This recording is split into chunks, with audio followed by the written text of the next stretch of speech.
இட்லி தோசை சப்பாத்தின்னு சாப்பிட்டு போர் அடித்து போச்சா இந்த மாதிரி ஒரு நாளைக்கு செஞ்சு கொடுத்து பாருங்கள். வீட்டில் உள்ளவங்க விரும்பி சாப்பிடுவாங்க. அந்த அளவுக்கு டேஸ்ட்டாக இருக்கும். இது எப்படி செய்யுதுன்னு பார்த்துடலாம் வாங்க.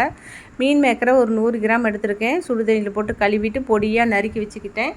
இப்போ ஒரு கடாயில் கொஞ்சமாக எண்ணெய் விட்டுக்கலாம். பட்டை கிராம்பு சோம்பு போட்டுக்கலாம். ஒரு 15 சின்ன வெங்காயம் பொடியாக நறுக்கியிருக்கேன். அது கூடவே கொஞ்சமாக கருவேப்பிலை, 1 டீஸ்பூன் இஞ்சி பூண்டு பேஸ்ட்டு, 2 தக்காளி, கொஞ்சம் உப்பு சேர்த்து ஒரு 2 நிமிஷம் மூடி போட்டு நம்ம நல்லா வதக்கி விட்டுறலாம். நல்லா வதங்கிடுச்சு பாருங்கள். நல்லா கொலையாக வதங்கின பின்னாடி மஞ்சள்தூள், கரம் மசாலா, மல்லித்தூள், மிளகாய்த்தூள், ஜீரகத்தூள், சோம்புத்தூள் போட்டுக்கலாம். இதெல்லாம் போட்டு நல்லா பச்சை வாசம் போகிற அளவுக்கு நம்ம நல்லா வதக்கிக்கலாங்க. இது நல்லா வதங்கட்டும். இப்போ மீன் மேக்கரை சேர்த்துக்கலாம். இதையும் நல்லா கொஞ்சம் நேரம் வதக்கின பின்னாடி நம்ம ஒரு 1/4 டம்ளர் தண்ணி இதோட சேர்த்துக்கலாம். 1/4 டம்ளர் தண்ணி சேர்த்து மூடி வச்சிடலாம். இது நல்லா வேகட்டுங்க.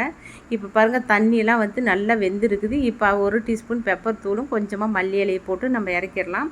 இப்போ நான் லைட்டாக ப்ரெட்டை லைட்டாக இட்லி பாத்திரத்தில் வச்சு நான் சூடு பண்ணிக்கிட்டேன். ப்ரெட்டை சூடு பண்ணால் நான் நல்லா சாஃப்டாக அந்த ஸ்வீட்லேருந்து நல்லாயிருக்கும். அதனால் நான் ப்ரெட்டை அப்படி செஞ்சுக்கிட்டேன்.